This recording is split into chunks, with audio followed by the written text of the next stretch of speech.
Hey everyone, this is Matt with Learn Everything About Design, and in today's video, our third part in this reverse engineering Airbox series, we're going to start to add all the little details, or I think most of them. So again, we're kind of doing this on as we go. I haven't actually modeled this thing before, so I don't know how long it's going to take. We're going to try to get through everything today and add as many details as we can, because again, this part is for 3D printing. There are things that we are going to, or decisions we're going to make along the way.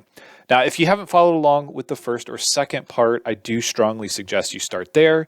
In the first part, we really focus on the basics of creating the rough shape. We talk about tools like splitting the body, using tools like moving and adjusting faces, lofting, and so on. In the second video, we focused more on adding additional details like adding these flat spots and fillets and how we can manually adjust how fillets transition. And then we created a shelled body for this thing. So in this video, we're going to focus now on adding some of these additional features. So the inlet, some of these mounting features, and again, because the end goal is for 3D printing, we don't have to go to the lengths that original designers have to make parts easy to 3D print. So for example, this feature here looks like it has some sort of a drop-in slot for maybe a nut, and then it is thin-walled all the way on the back. That's not something that we have to really worry about for 3D printing. And again, for these, like this little boss here, it's got these ribs. This is likely just a position, a mounting spot that is needed for something, and the ribs or the little walls on the back, those are really a product of 3D print or injection molding and not 3D printing. So we can get away with a lot of different design freedoms. There are going to be some downsides or some negatives when it comes to actually 3D printing this thing. And again, like some features, I don't really know what's here. This looks like one of those latching features, typically like a fuel hose or a vent line probably went through there. So we're going to do our best to recreate some of this. So with all that said, let's go ahead and start on the outside. Originally in the first video, we did talk a bit about how to create things like construction planes. We used a couple of different methods. We used the option to do a plane based on 3 points.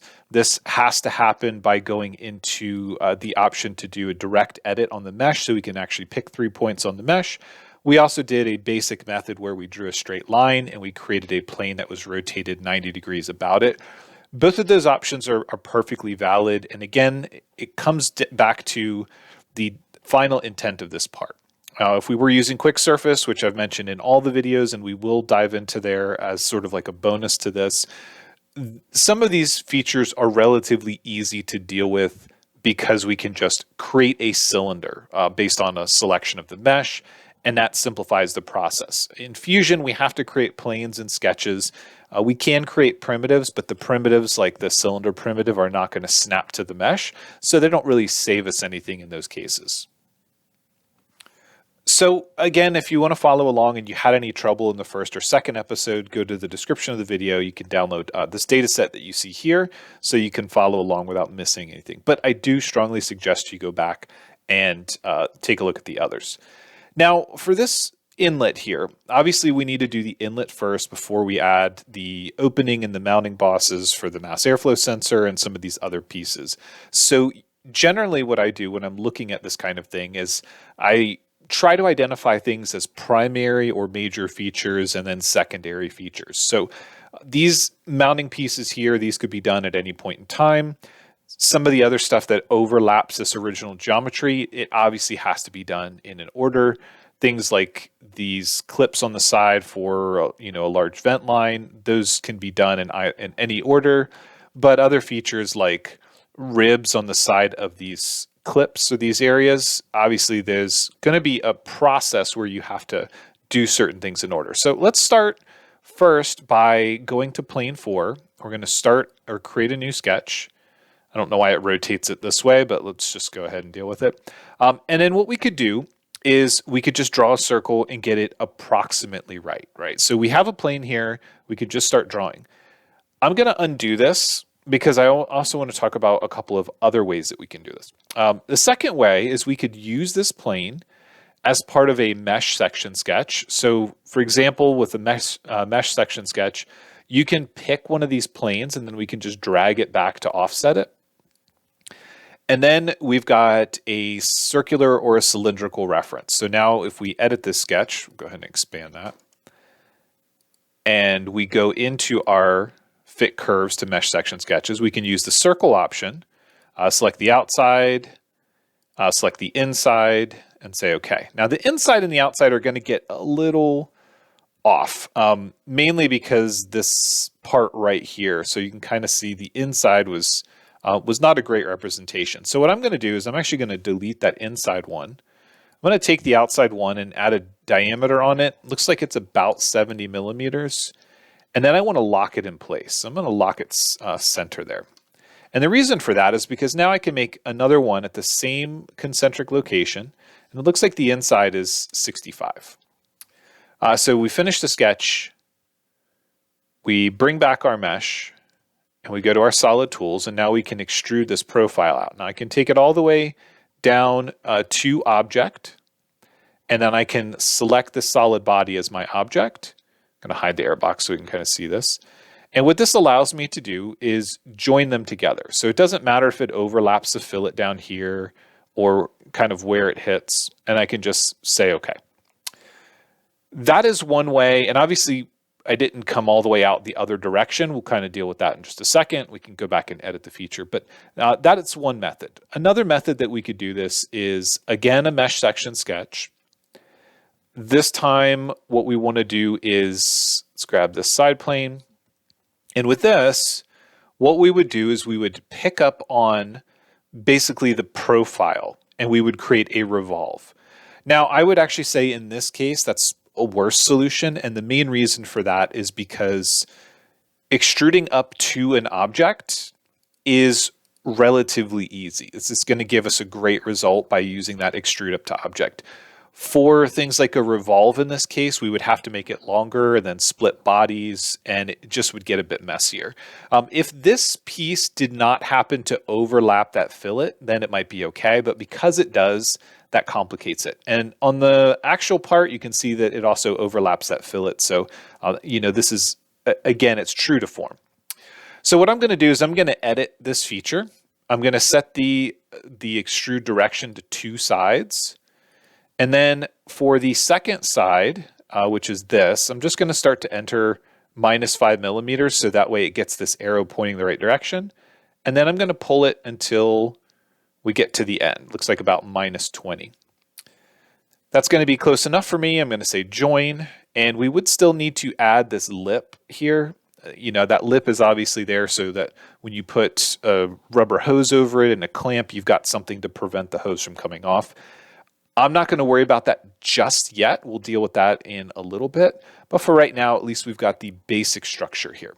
Some of the other things that we have on this feature before we get to add things up top. Some of the other things we have are these ribs for strength. We can add those at any point in time. There are a few different ways that we can do that. We'll talk about in just a second, but we need to identify the features that are important. So those ribs are important.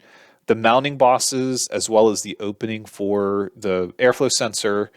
And that's pretty much it that's touching this thing. Everything else is kind of, this is separated, this is separated. So everything else is kind of divided or separated from this feature. So the next thing I want to do is I'm going to go ahead and on this plane that we've already created, I'm going to right click and create sketch.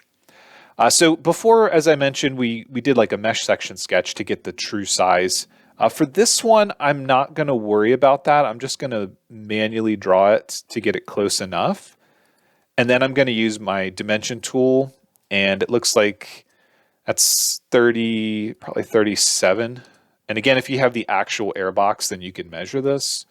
And the inside looks to be about 32. I'm going to use the horizontal vertical from there to the origin because this is where the entire object was centered and where that plane was centered and created. And then I can also use my dimension tools if I need to or want to say, all right, well, this is going to be 168.5 millimeters from the origin. Pretty arbitrary distance, but if we need to lock it down. Another thing that we would want to do from here is just add this extra rib if it's needed. Again, some of this stuff is going to be based on, there's probably an extension or a piece that comes off of the mass airflow sensor that's here, probably rests on that. If it's needed, then we can just do that with a 2-point box. I like to do this by adding a midpoint relation between there. D on the keyboard for dimension. I'm going to set it at 3 millimeters wide and give it an overall length, looks like about 30, maybe 35. And then we'll finish the sketch. Now, I'm a big fan of having multiple sketch profiles and just selecting what I want. Not all CAD programs behave the same way when you do this, but Fusion doesn't seem to care about it. So what we're going to do is we're going to select those 3 profiles. We'll say to object, and we can select the object in the browser, and we'll join it together. Now we're going to pop the holes in all this stuff in a little bit. There's actually some easy ways to do this. Like for example, selecting that face and hitting delete. Fusion will just cut all the way through for you. If you want to, you can also reuse that last sketch and just extrude that down through. Either way is, is fine. Same thing with the inside here. If we select those faces and hit delete, it'll pop the hole all the way through. This can sometimes cause problems because it may extend the geometry like this. So it doesn't always work. You may need to, for example, go back to this and extrude this through so that you can cut. And what we can say is to object and just select this inside face and then say, okay. And what this will do is it'll cut through everything we need. So you can see it cut through right there, but it doesn't does a funky extension on the inside. Some other things that we need are going to be those screw bosses. Those were a little bit taller. But again, we don't have to create another plane. We already have one. So we've got this plane here. And if we want to, we can do a mesh section sketch, select the mesh body. And now we've got, let's go ahead and edit that sketch. And now we've got the ability to do a fit circle based on those locations. Once again, you need to be careful with using these mesh section sketches, and I'll show you exactly why. I'm going to finish that, and I'm going to edit the mesh section sketch. And notice that now I can't move this plane up at all. So what we want to do is delete that. We'll select the plane. We'll do a mesh section sketch. Select the mesh body right there. Come on. It's not happy with me. All right, let's try this again. Let's go ahead and it is pre-highlighted in here. I don't know why. I'm going to right click. Nope. All right. Fusion does this from time to time. I find that when it does, sometimes switching workspaces will get it to go away. You can see here how it's highlighted. I don't know why it does this. We can also go into modify and compute all. That can be dangerous. Depending on how you progress through your timeline, that can be a pretty dangerous thing. But now we should be able to go in here. So body is going to be the mesh body. Selection plane is going to be plane 3. And I'm going to pull this up. And the reason I'm pulling this up, probably not that much, is so I have a clean or as clean as possible reference for those circles. So now we can go into our sketch, edit, create fit curves, and then now when we select them, they'll be a bit closer. Now, what I would certainly suggest when you do something like this is you pay close attention to the size and location of these, right? So if you are making this part, likely these are going to be nice sort of round numbers, and just using a mesh section sketch generally is not going to give you the best result. But what we're going to do is go to project include. I'm going to project a cylindrical reference. I'm going to draw a straight line between these two. And you can see they're not centered through the center of that. Now, in many cases, you'll find that when you've got 2 bolt locations like this, a lot of times they'll be centered on a cylindrical reference. These don't appear to be. That's okay. Just sometimes it's nice to be able to have that as a reference. I'm going to turn those into construction finish the sketch, go back to my solid extrude tools, and I'm going to extrude both of these. These are going to be two-sided again. First way is going to be to object. We're going to go all the way to that solid extrude. The second direction, I'm going to say -1. Actually, let's go +1. And it looks to be, yeah, it looks to be pretty close. Now, again, everything is drafted, but we're not worrying about that. So now we've got these two references here. I don't have any bosses. A lot of the stuff that you see back here, these are likely not structural bosses between these features. It's probably just a remnant of trying to scan into those small areas. If you don't have a scanner with like a single laser line mode, that's going to be pretty tricky to pick up, or parallel laser lines. A typical like full field type scanner is not going to do it. It's not going to do it very well. So I don't think that's actually a feature. I think those were just true bosses. You'll notice that I didn't put any holes in these. I definitely would for 3D printing, but at this point, that's probably something I would add later on, simply because I don't want all of the features. I don't really want to deal with precise features like that until pretty late on. All right, the next thing that we need is going to be this piece right here. So we already have a plane, which is going to be plane 4. I'm going to go ahead and just create a sketch. This feature, again, originally, this is done because of injection molding. In reality, you probably just need like a 3mm boss and then, you know, maybe 8 or 9mm as a stopping point for whatever goes on there. So we don't need to replicate it exactly like the injection molded features. What I'm going to do is I'm going to take both of these, and again, the offset, I really wish there was an arrow to drag this. It's going to be negative. I'm going to say -25, and then I'm going to say to object for this and make it go back to that body. And this will kind of help us identify the offset. So -50, -55, -60. Yeah, it looks like -61 from where we were. Maybe -60. Let's go ahead and just do -60. It's close enough. All right, and then we'll show that sketch again. Extrude. This is going to be from object now, because we can say, we go from there, and then we can kind of pull that out. Now, one thing you're going to notice is it's in the complete wrong location. Now, what this tells me is if I go to this plane and I say, look at, this has got some perspective on it. So what we want is an orthographic view. And because this is underdefined, I never defined its location, I can just drag it. It's best if you hold down Control. I can drag it over. And then I can also increase its size. I can do the same thing here until it's in the right spot. So holding down Control overrides persistent constraint. So if it's trying to snap to something, that's the best way to do it. So again, this is another benefit of kind of leaving these things underdefined, not putting dimensions. You can always go back and add dimensions if you want to. But when we're trying to replicate a mesh body like this, doing it in this manner so that we can freely drag stuff around can be pretty helpful. It's more of a direct modeling approach.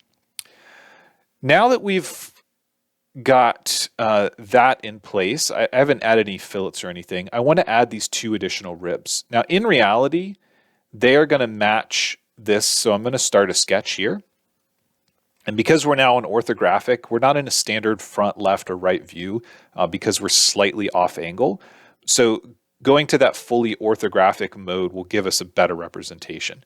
So what I'm going to do is use project, P on the keyboard. God, this little menu. P on the keyboard to project this, which will give me that center location. And then I'm going to use a rectangle that is the 3-point rectangle. So we're going to go this way, and then we're going to drag this out. We'll use midpoint constraint here. Dimension. We're going to dimension the width. Right click and make it aligned. We're going to make it 3 millimeters wide, just like the other. And I'm going to add a line, a vertical line here. It's construction, and then a dimension between this. So this is going to be probably 120 degrees. Hit escape. and drag this out until we're happy. And we'll say aligned, and let's say 40 millimeters. All right, so now we've got this. So this is that projected is the inside edge here. Could have done the outside edge. It would have been fine because nothing's tapered, but we should be able to just extrude that. And again, I've got this extra overlap here. You can break it and trim it if you want, but what ends up happening is you end up deleting or basically messing up some of the constraints. I find it's just easier to have more profiles in here. If you really want to, you can select this line and make it construction, which means the only selectable profile is this one here. So, well, you do still have this right here, but it gets rid of that as a selectable profile. All right, so now that we have this one, we need to pattern it. Now, in reality, if we were doing all three, we would just do a circular pattern. But what we can do is actually mirror this because we've got that vertical line. We're going to mirror basically these three lines. And you can see it lines up again, because when things like this are defined or originally designed, they're going to use standard measurements. They're going to use a pattern at 120 degrees between each of these. There's not going to be like a random 0.5 degree offset for something like this. It's always going to be, unless there's a really good reason, it's always going to be based on standard dimensions. All right, so we're going to finish sketch, E to extrude. These are going to be going to object, and we want to join them together and make sure it's not going all the way through. If it is, sometimes what you want to do is change some of these options. So let's hide the mesh to see this better. Instead of selecting the entire object, we can select this face and terminate at the face so it doesn't go all the way through, and we'll say okay. All right, so now we added those ribs. Once again, those ribs probably aren't needed. Looks like it might not have, it says join here. Why did it not join together? It did join together, but the inside faces are, and inside profile, it's a little bit off. It's okay, so what we can do is either go back and fix that by offsetting it, or we could select the faces here. Because we're now on orthographic view, you can actually zoom in really far without things getting mad at you. So let's zoom in here and just hit delete. So once again, it's more of a direct modeling workflow. I find it to be pretty helpful with stuff like this. If I was designing this airbox from scratch for an injection molded part, I would spend a lot more time making sure that I had nice, fully defined sketches. I'm going to click the mouse wheel here, try to get that. But nice, fully defined sketches, and make sure that everything was in a nice kind of layout. For this kind of a part, I don't really care. It's generally about speed and getting the geometry. If you're ever worried about accidentally moving things at the end, you can always turn off history. It will turn this into basically a fixed body, or you can drive it out into its own file, which will again kind of keep it as a dumb solid. In this case, again, you just kind of have to decide how much time and effort are you willing to do on stuff like this, and is it worth it? When we have bosses like this that overlap, and this is a known 3D printed part where we don't have to worry about wall thicknesses, oftentimes what I would do is actually carry this boss directly into this wall for structure. Again, it doesn't matter for a 3D print, but these are things that we could do. At this stage, I think let's go ahead and just add some fillets to it. So I'm going to round these vertical edges. I'm going to give them a 1 millimeter fillet. Hold down Control. You can come back and add these bottom ones after the fact if you want. I'm going to go ahead and add them on top. And we'll add them here as well. I'm going to leave that one sharp, but we'll fillet that. And again, because these aren't injection molded, I can go ahead and add all the fillets I want, assuming that it's okay for whatever 3D printing process that we're working with. So just going to round those off, maybe round that off. Some of these are definitely easier to do after the fact. So for example, if we wanted to add some fillets to the internal edges first, then come back after the fact and add a second fillet feature, then that's sometimes easier. Everything looks okay there. Yep. I'm leaving the top ones flat because, again, I think a feature or part goes there, but we're going to say okay. Now we've rounded those off. All right, the next thing I want to do is I'm going to add that little lip on here that is needed. There are a couple ways that we can do this. If we've got a plane that's directly in the center of this, a revolve is helpful. There is a feature in here called the pipe feature. And basically what we can do is we can select, where we want this to be, and we can make this a new body. So for example, this is going to create, it says 4.375. If it needed to be larger or smaller, we could do that. I think what I'm going to do is I'm actually going to do this on the inside. And let's make it a bit bigger. No. That should be 1. The size of it, let's see if we make it 6 millimeters, what that looks like. Let's make it 7. All right, so this is a new body, 7 millimeters. And what we're going to do is move it. And by default, it should pick up on the correct orientation, so I can just kind of pull that back. We'll say okay. And then we're going to use split body. So the bodies to split is this one here. The splitting tool is going to be the inside face of that cylinder. And what this will leave us with is this body that we can right click and remove. And then we've got our tool here where we can combine the main body and that little lip right there. And then easy as that, we were able to add it without really having to do too much extra work. It's probably a good idea to round this front off with a small fillet, maybe even the inside edge. Probably not needed, but again, that helps us build that nice little lip there. The original one doesn't look like it had the lip all the way around, likely a product of where a parting line needed to be for injection molding. Obviously not an issue for us with the 3D printing, but again, it kind of gives us what we need there. All right, let's go ahead and save this. All right, this video is already getting up to be about 30 minutes, so I don't think that episode 3 is going to finish this thing off. But I do want to finish off a couple more features over here. So let's go ahead and take care of these. These should all be in line in the same orientation as this. So we should be able to use this plane, right click and create a sketch. And again, we are on orthographic, which means we're not getting any of that distortion. So what I'm going to do is just kind of roughly eyeball these. So get the inside, this one here.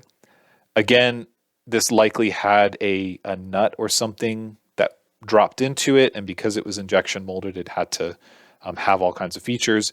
This, I don't really know the intent or the reasoning behind this feature or what went here. So what I'm going to do is I'm going to create a 2-point rectangle. I'm going to hide the mesh to make it a bit easier to see. And then we're going to use a line, find the midpoint here, make that construction, and then we're going to add a midpoint between that and the center of our circle. And then we can add a dimension here. So D on the keyboard, I'll make that 2 millimeters wide, bring the mesh back, and then just make sure that everything is about the right size. Now, once again, you can come through and you can add all the dimensions you want. I'm just trying to get the position of these features right. All right, so now they both are starting at different heights. So I'm going to have to do them individually.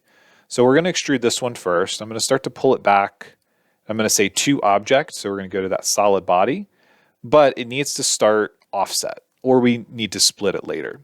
So I'm going to start by saying, let's see, minus 25. I know that's not going to be enough, but it's going to get me a good starting point. Minus 50, minus 65, minus 60. So it looks like minus 60 is about the same there. Make sure that we show the body. We'll say, okay, bring that last sketch back, and we'll do extrude again. So we'll take that profile, this one, we're going to say minus 65 is our starting point, distance to object. We're going to go to that body. And it actually looks like they did start at about the same spot. So we're going to say, okay. I think I think it defaulted as a new body. So let's go back and join those together. All right. So we should just be left with those. It does have a little bit of a weird gap here, and this is likely because when I selected the profile, I forgot to select these little areas. You can get around that by making the small sections of the rectangle construction so that it's not selectable like that, and that'll kind of deal with that automatically.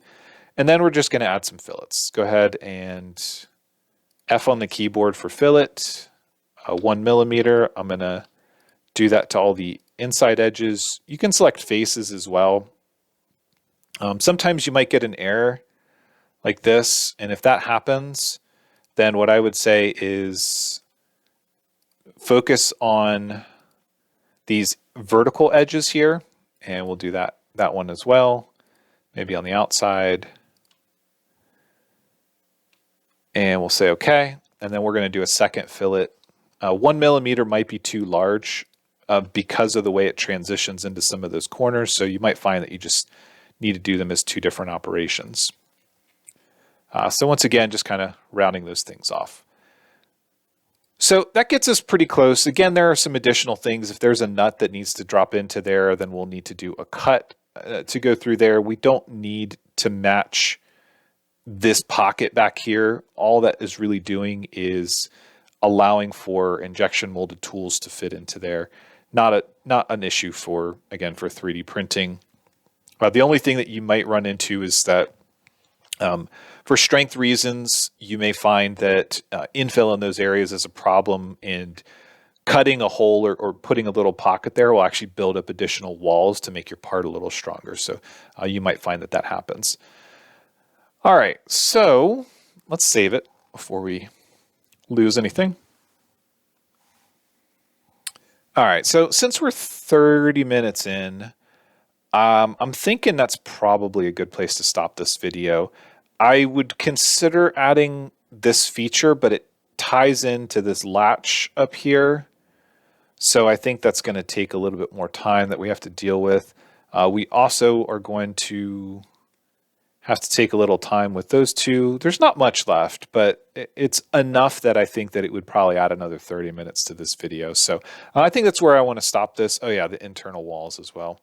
We'll deal with those in the next video. All right, well, here's what we'll do. The next video, part 4, we will finish this thing up no matter how long the video takes. And that way we don't have to drag all these little features out. But so far, I think we've done a pretty good job getting it close. Again, with the design for 3D printing in mind, or really not worrying about design for injection molding. We are getting a shape or a design or a body that matches all of the original design intent without worrying so much about the design restrictions that we have for injection molding. There are, of course, design restrictions for 3D printing depending on the process. If this was going to be, let's say, an SLS nylon part, a glass-filled or carbon-filled, a self-supporting process, and we don't have to worry about support, then we can kind of go crazy with some of these features.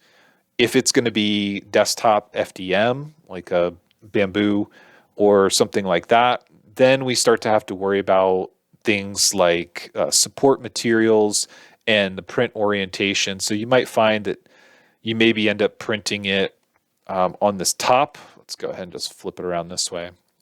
You may find that you end up printing it with this on the build plate with some supports for these features, and then a lot of this other stuff can be unsupported. All the inside can be unsupported. It kind of just depends on the end goal here. But there, it's a design decision along the way on whether or not you're trying to exactly replicate the part, if the geometry is the important thing, and then figuring out details like where supports are and those things happen downstream. These are all design decisions that we have to make along the way. But for this video, that's going to end it. If you like following along with this content, consider subscribing. And if you have any questions on this or want to see more of this type of stuff, please leave a comment. Remember that we are going to do a bonus video at the end. We'll talk about quick surface light and some of the nuanced differences or ways that we could speed this up in certain areas with quick surface light. And ultimately, the design process is very similar, no matter what software you use, just the design tools are what's going to change. But once again, if you have any questions, please leave them in the comments. As always, thanks for watching, and we'll see you in the next one.